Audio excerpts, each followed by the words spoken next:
சகோதரர் ஒருமித்து வாசம் பண்ணுவது எத்தனை நன்மையும் இன்பமானது.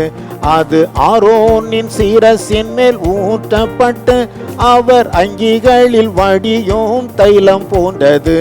இதோ சகோதரர் ஒருமித்து வாசம் பண்ணுவது எத்தனை நன்மையும் இன்பமானது. அது எர்மோன் சீயோன் பர்வதங்கள் மேல் இறங்கும் பனிக்கு ஒப்பானது. தேவ ஜனங்கள் கூடி வரும் சபைதனிலே தேவ பிரசன்னம் இறங்கி வருகின்றது. பரிசுத்த ஆவியானவரே அங்கே ஆசீர்வாதம் ஜீவன் பொழிகின்றார். இதோ சகோதரர் ஒருமித்து வாசம் பண்ணுவது எத்தனை நன்மையும் இன்பமானது.